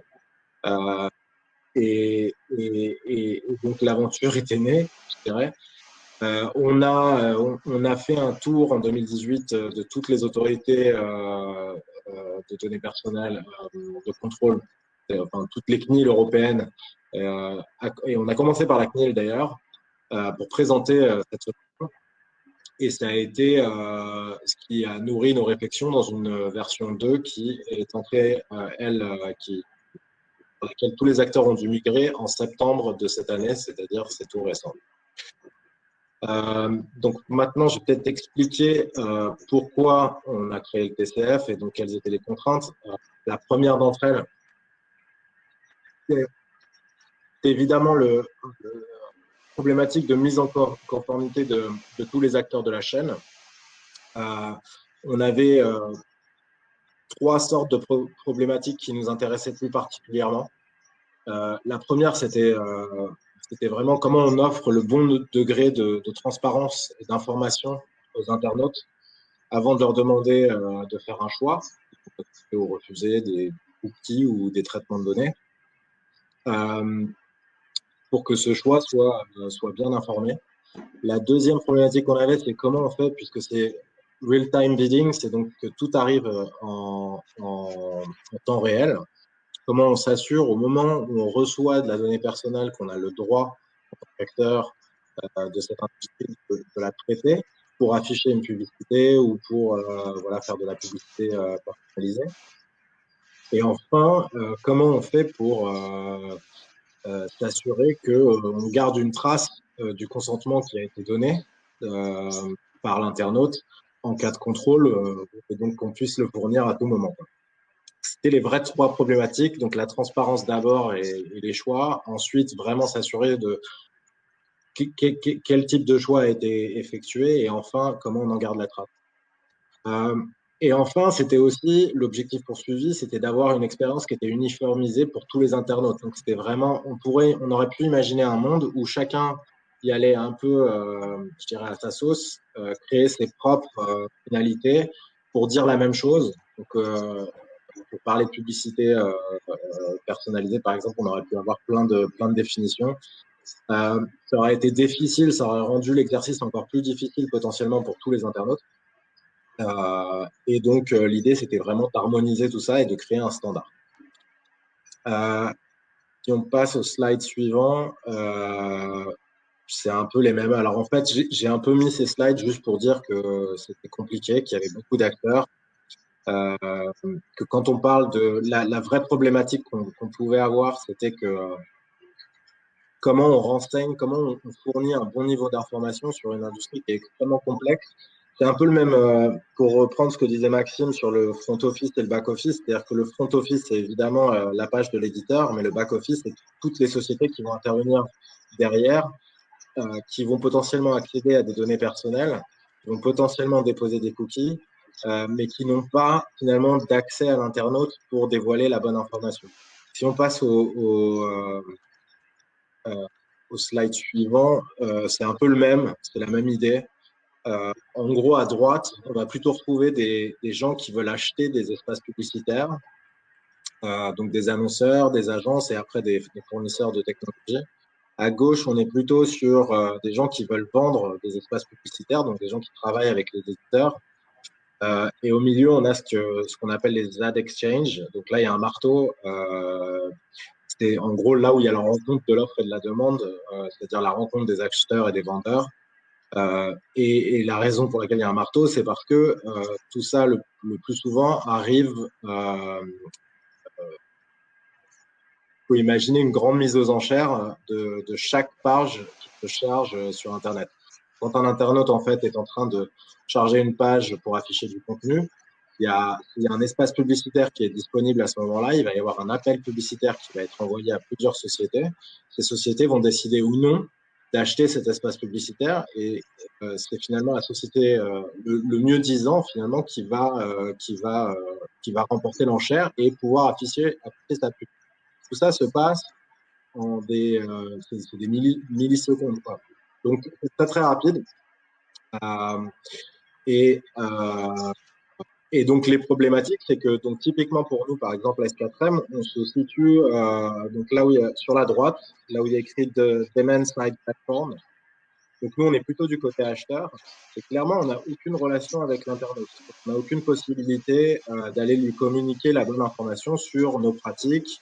Pourquoi on a besoin de collecter des données personnelles, éventuellement pourquoi on ne dépose pas de cookies parce qu'on est plutôt sur mobile, mais pourquoi on a besoin d'utiliser certains identifiants qui sont sur un mobile. Et donc la technique un peu traditionnelle qu'on avait auparavant, c'est-à-dire avant le RGPD, c'était tout simplement passer des contrats avec les gens qu'on connaissait, c'est-à-dire là en l'occurrence plutôt les ad exchange et les ad networks, et dire vous m'assurez bien qu'à chaque fois que vous m'envoyez de la donnée personnelle, vous avez obtenu le consentement, vous êtes assuré qu'il y a eu un consentement valide de l'internaute. Mais au moment où le RGPD passe, on se rend bien compte que ce n'est pas suffisant. Donc c'était même avant que la CNIL ou d'autres, même la ICO par exemple, ne disent qu'une clause contractuelle n'était pas suffisante. Et on s'est rendu compte qu'il fallait autre chose, démontrer qu'un consentement avait été obtenu.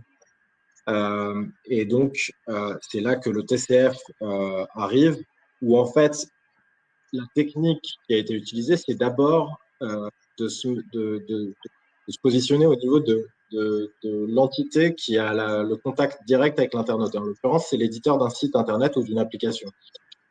On a donné à ce site et cet éditeur la capacité de connaître tous les potentiels acheteurs ou tous les gens qui vont intervenir dans la chaîne pour traiter des données personnelles, ce qui n'était pas le cas avant. C'est-à-dire qu'avant, un éditeur potentiellement ne savait pas que nous, notre société S4M, allait traiter des données qui provenaient de ce site. Aujourd'hui, c'est possible parce qu'il y a un listing, il y a un répertoire qui est fourni par l'IAB Europe. Donc, l'éditeur choisit avec qui il va vouloir travailler. Derrière, il va être… pardon, Sandy, en fait, je suis encore en écho. Je sais plus, mute. Mais donc voilà, donc là, l'éditeur maintenant sait à qui il a affaire et surtout dans ce répertoire qui est fourni par l'IAB Europe, il y a aussi toutes les finalités pour lesquelles les données sont traitées et le type de données, enfin toute une série d'informations qui sont fournies par tous les acteurs. Ce qui fait que l'éditeur du site va être en capacité de fournir cette information à l'internaute. La transparence en fait que l'internaute obtient, elle vient du fait que l'industrie a donné de la transparence aux éditeurs de sites. Et puis derrière, au moment où l'internaute va se présenter sur un site, les tags dont parlait Maxime tout à l'heure, qui vont faire en fait des appels publicitaires et qui vont demander à des sociétés est-ce que vous voulez acheter mon espace publicitaire, ces tags vont être accompagnés de ce qu'on appelle enfin, consent string, mais en gros un signal de consentement. Et ce qui fait que chaque acteur va savoir si pour ces finalités, il a obtenu un consentement et donc ce qu'il est possible de faire. Et le dernier point, c'est que cet acteur va être en capacité de stocker cette preuve du consentement, ce signal de consentement, pour éventuellement donc en garder la trace et éventuellement la fournir aux autorités de contrôle le jour où c'est nécessaire. Donc, le framework, en gros, propose un protocole qui règle les problèmes de transparence vis-à-vis de l'internaute sur notre industrie de la publicité en ligne, permet aux acteurs de savoir en temps réel si ils ont un consentement, si le consentement est la base légale qu'ils ont choisi, mais en tout cas pour nous c'est le cas. Il est possible d'en garder la trace. Ensuite, donc si on passe au slide suivant, voilà, sur ce qui a permis de construire le TCF. Donc si on commence par la Global Vendor List, enfin, on va commencer d'abord par l'interface utilisateur. Elle est en grise sur ce slide parce qu'elle n'est pas contrôlée par l'IAB Europe.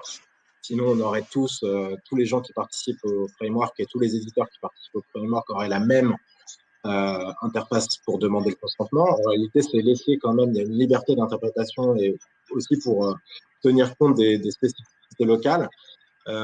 Mais il y a quand même des minimums requis dans le TCF.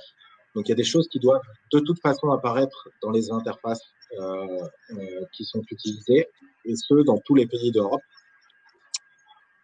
Ensuite, on a la Global Vendor List. Donc là, c'est le répertoire dont je parlais, c'est-à-dire un répertoire qui répertorie tous les acteurs de la chaîne, toutes les finalités pour lesquelles ils vont traiter des données, et ensuite aussi quel type de données ils vont traiter, et d'autres informations type la privacy policy des acteurs, etc.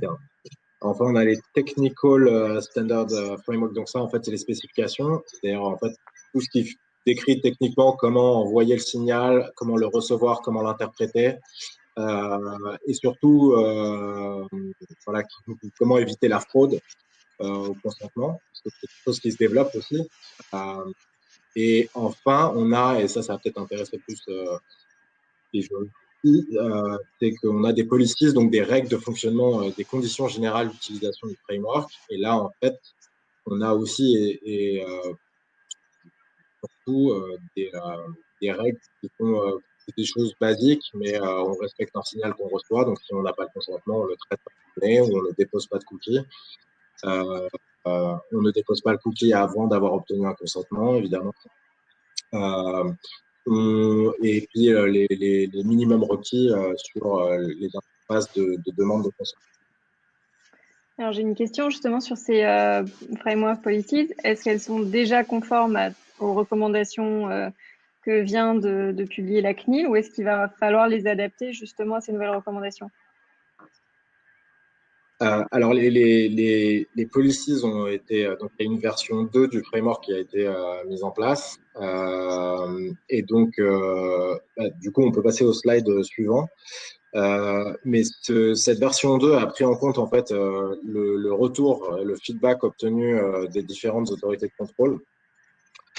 Donc, il y a un certain nombre de points, et notamment les points qui sont dans les recommandations de la CNIL aujourd'hui, qui sont déjà en fait pris en compte par les policies du framework. Donc, sur la poursuite de la navigation, on était un peu coincé d'ailleurs plutôt par l'Espagne, qui avait pendant l'an dernier, je crois, publié des recommandations cookies où le scroll, donc la poursuite de la navigation, était toujours autorisée.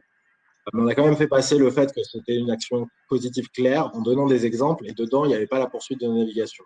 Donc, c'était déjà prévu. On allait déjà dans ce sens. Malheureusement, il y avait un défaut d'alignement qui, je crois, a été réparé depuis sur la question.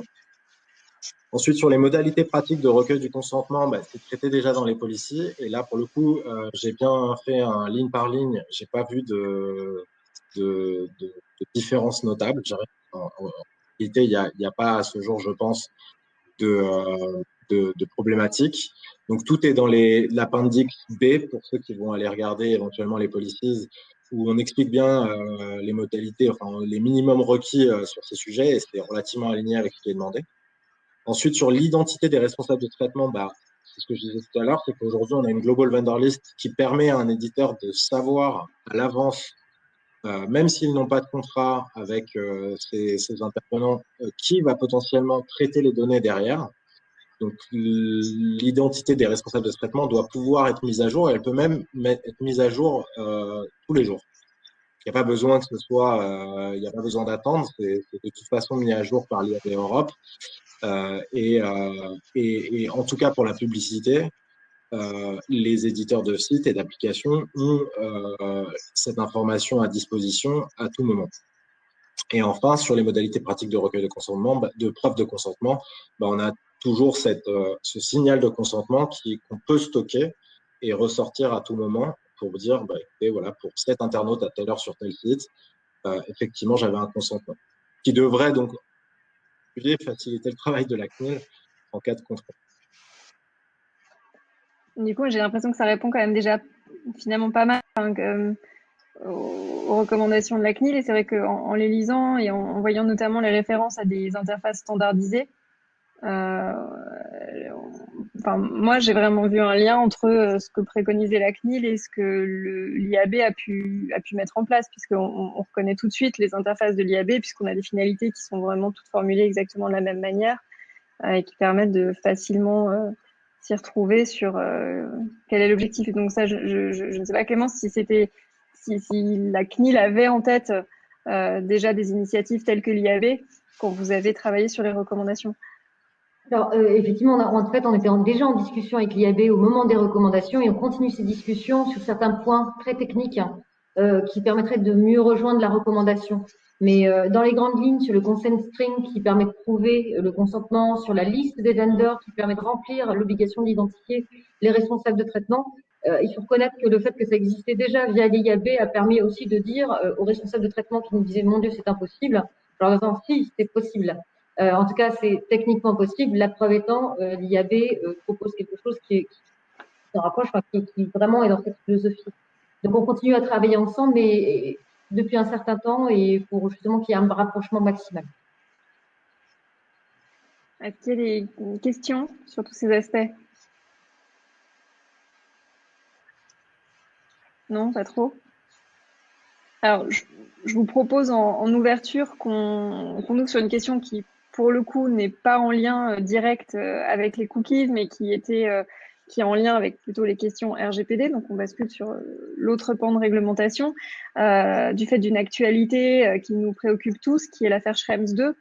Puisque vous savez que depuis cette affaire, on ne peut plus transférer des données vers les États-Unis sur le fondement du Privacy Shield qui a été invalidé.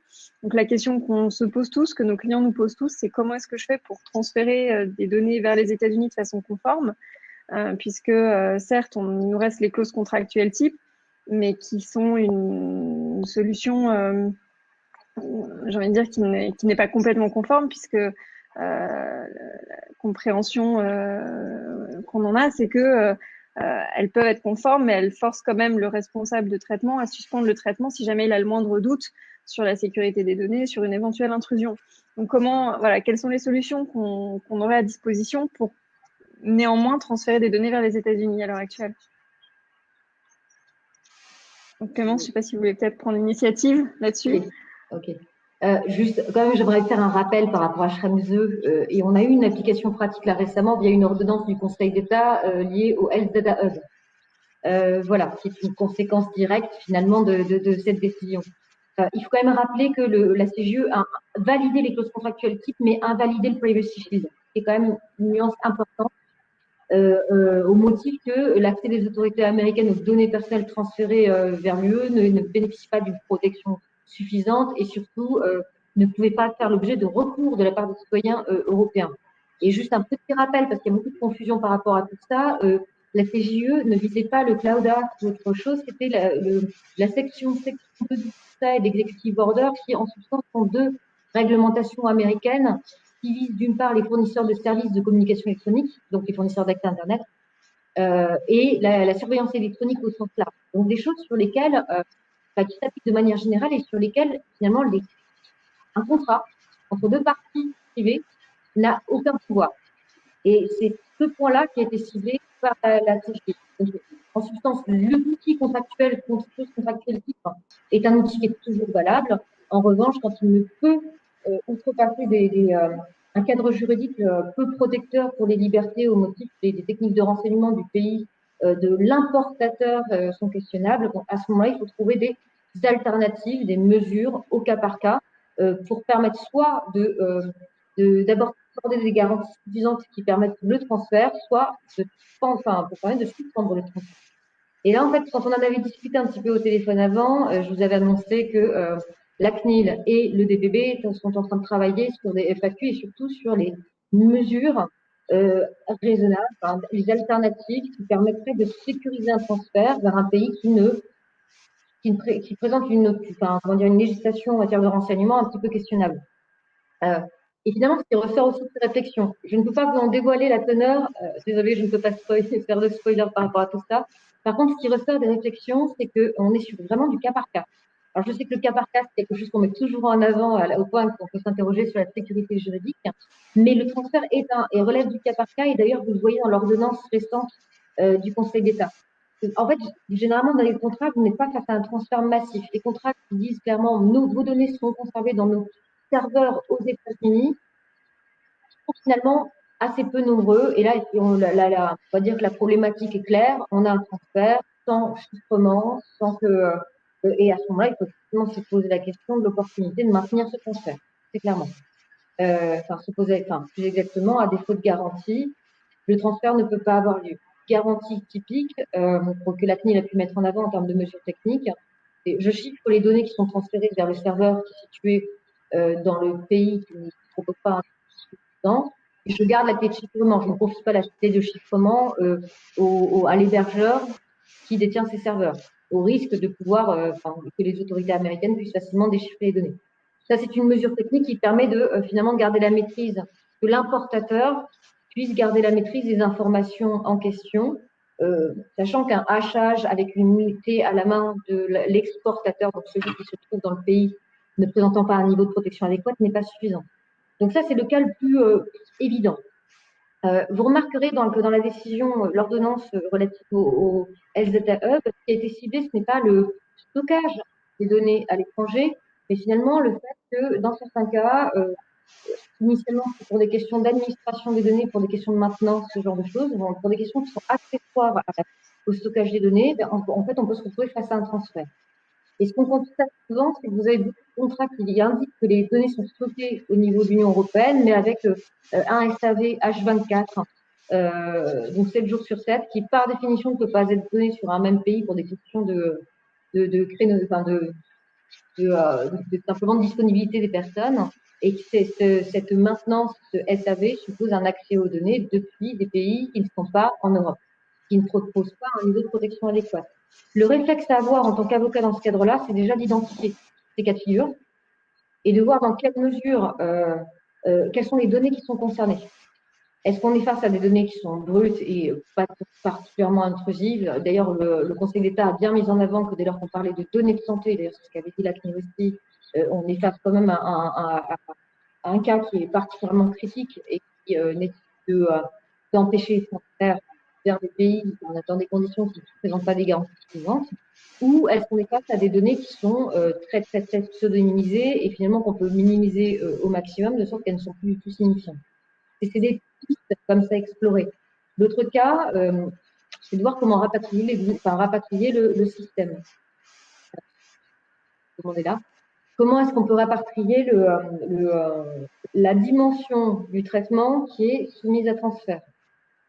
Parce qu'à défaut de trouver des mesures et des garanties adéquates, je pense que vous aurez tous noté que le rôle de l'avocat va consister à conclure un avenant avec le sous-traitant pour acter de la cessation du transfert pour la partie du traitement qui est concernée. À défaut de quoi et à défaut de mesures adéquates, il faudra notifier l'existence de ce transfert non protégé aux autorités de protection des données aux autorités de protection telles que la CNIL. Donc, en fait, sur les mesures, finalement, ce que vous devez retenir, c'est que la première chose à faire, c'est déjà de faire une revue de l'ensemble des traitements pour voir où se cache le transfert, peut-être non identifié, identifier les types de données qui sont transférées, identifier les mesures techniques. Je parlais de pseudonymisation et surtout de hachage avec une clé à la main de l'exportateur, c'est peut-être une solution, ou identifier les mesures organisationnelles que vous pouvez mettre en place. Vous avez par exemple des fournisseurs de cloud qui disposent de plusieurs filiales qui éventuellement pourraient rapatrier une partie des opérations qui impliquent un transfert dans une filiale ou dans une entité qui est suffisamment autonome pour ne pas être soumis à une demande d'une autorité américaine. Ça fait partie des pistes aussi qui sont creusées. Voilà, donc toutes ces pistes, encore une fois, je propose de vous en donner la teneur technique tout de suite. Elles vont être normalement éditées d'ici la fin octobre par le DPP. C'est le timing que le DPP s'est imposé. Mais avant d'aborder la question des mesures techniques et organisationnelles, la première chose à faire, qui à mon avis n'est pas tout à fait faite, c'est vraiment d'identifier les cas dans lesquels on a un transfert et d'identifier les cas dans lesquels ce transfert est absolument nécessaire. Et est-ce qu'on ne peut pas passer par des voies qui contractuellement ne supposent qu'un avenant qui ne sera pas forcément coûteux et qui évitera beaucoup de problèmes par la suite, notamment en termes de juste cerveau pour trouver des mesures additionnelles suffisamment protectrices pour atteindre les exigences de la CGE et des autorités de protection de données. Si on reprend les mesures dont vous venez de parler, vous dites que si on est obligé de continuer à effectuer ce transfert, qu'on ne trouve pas de mesures de protection suffisantes, on doit contacter l'autorité de contrôle. Et dans ce cas-là, qu'est-ce qu'on dit exactement? Et en fait, on présente un dossier dans lequel on justifie la continuation de ce traitement. C'est de la même manière que lorsqu'on fait une étude d'impact qui n'est pas satisfaisante complètement. Alors tout à fait, et vous avez des documents auxquels vous pouvez vous référer qu'on a publiés sur le site de la CNIL. Un document de travail établissant tableau des éléments et principes figurant dans les RCB. Idem, en fait, on est face à une situation qui avait déjà été prise par le DPB et vous pouvez vous inspirer donc des documents qui sont publiés sur les statuts de la CNIL et de le DPB.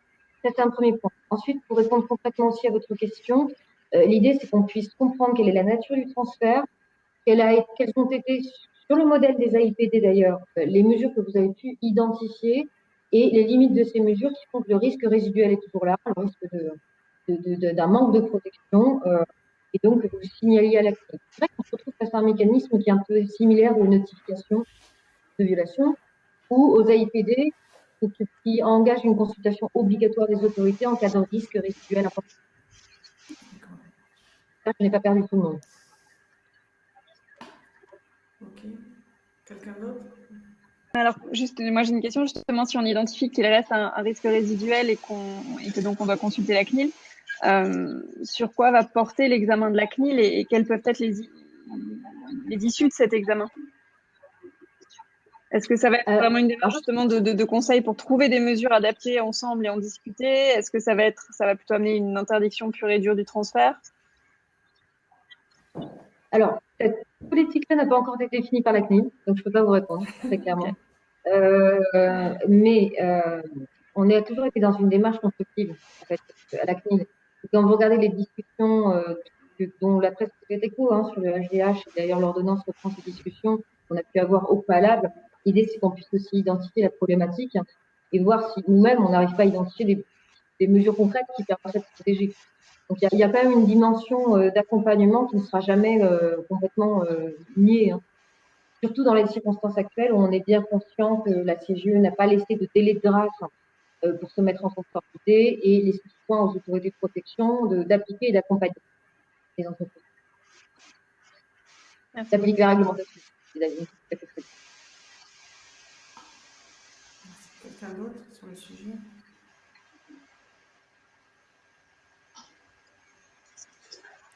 Il y aura des contrôles. J'imagine que ces prescriptions que vous êtes en train d'établir s'appliqueront aux 101 dossiers que Max Schrems a déposés devant les différentes autorités de contrôle européennes. Les plaintes sont en cours d'instruction. Effectivement, il va falloir harmoniser un petit peu toutes les réactions. Mais vraiment, là, pour l'instant, en fait, vous avez plusieurs task force, une task force au niveau des DPB qui s'occupe de ces plaintes et pour une coordination entre toutes les autorités qui ont été des rendus destinataires et pour avoir forcément une réponse harmonisée, vous avez une task force qui est vraiment dédiée avec l'identification des mesures additionnelles. Et là, vraiment, j'aurais envie de vous dire, stay tuned, parce que les clarifications devraient intervenir d'ici la fin de l'année. Au courant de Bon, on vous recontactera alors. Quelqu'un d'autre? Il nous reste un quart d'heure. Quelqu'un dans l'assistance peut-être? Thomas, je crois que tu avais une question. Si je peux juste rester 2 secondes sur la task force, est-ce qu'elle a été organisée dans un cadre qui est maintenant formalisé entre les différentes autorités européennes et comment ça se produit maintenant pour qu'il y ait harmonisation des décisions? Alors, pour vous répondre, le DPB, donc l'instance européenne qui rassemble l'ensemble des autorités de protection, fonctionne sous forme de task force, de groupe de travail. Ce qui se passe, c'est qu'on demande un mandat à l'ensemble des commissaires qui représentent politiquement le DPB pour lancer ces task force. Et bien sûr, à l'arrivée de la décision, donc dans le courant de l'été, la décision CHEMS2, il a été décidé donc, de diviser le travail en plusieurs groupes de travail, l'un dédié aux plaintes, l'autre dédié aux mesures concrètes additionnelles et ce sont les services de chaque autorité qui travaillent de manière conjointe pour aboutir à quelque chose qui sera présenté à la plénière de l'EDPB et fera l'objet d'un coup de tampon européen passant par l'EDPB, donc par ces présentations de commissaires. Et donc, on aura une décision qui aura une valeur européenne et qui sera définitivement européenne, ou après, chaque autorité pourra retrouver une autonomie et reprendre une décision? Alors, c'est un peu le même fonctionnement que pour les lignes directrices, c'est-à-dire que quand le DPB dit aller dans telle direction, les autorités doivent s'y conformer logiquement. À défaut de quoi, si on se trouve face à une plainte qui concerne un traitement transnational, ce qui n'est pas exclu avec les traitements qui incluent des transferts internationaux, en fait, toutes les autorités concernées doivent avoir leur mot à dire sur la solution qui est prise par une autorité. Et si elles ne sont pas d'accord, notamment parce que c'est contraire à ce qu'a dit le DPB, on peut escalader la question et aboutir à un arbitrage qui, lui, aura force d'arbitrage au niveau de l'EDPB. Donc, de toute façon, les mécanismes de coopération prévoient ce système d'harmonisation. Ultimement, oui. Merci. Éléonore, il te restait une question sur les cookies tout à l'heure.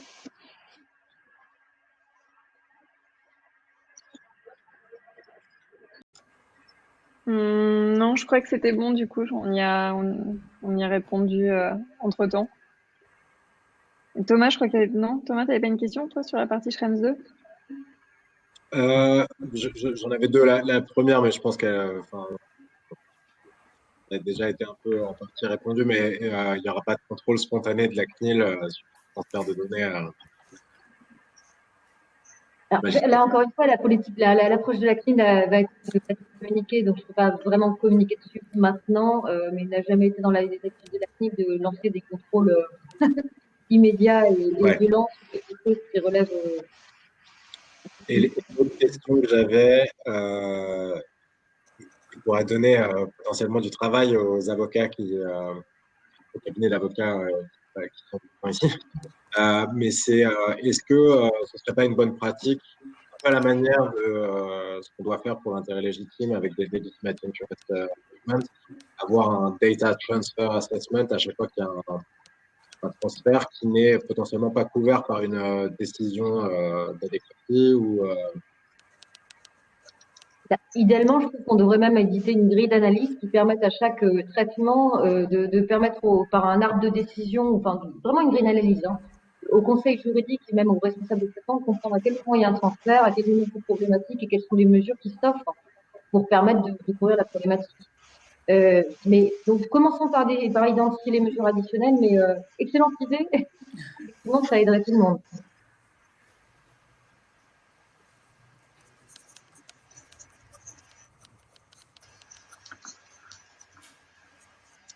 Bon, j'ai l'impression qu'il n'y a plus de questions côté participants. Je vois rien dans le chat. Donc, écoutez, si plus personne n'a de questions, en tout cas, vraiment merci à tous de votre participation et de votre implication dans cet atelier. Merci pour votre expertise. Ouais. Ah, attends, il y a samedi.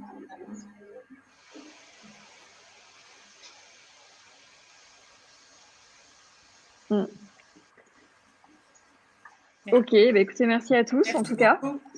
Et passez tous une très bonne soirée, une bonne suite de congrès. Pour ceux qui poursuivent sur d'autres ateliers. Bonne soirée. Bonne soirée. Merci. Bonne soirée. Au revoir. Au revoir. Bonne soirée.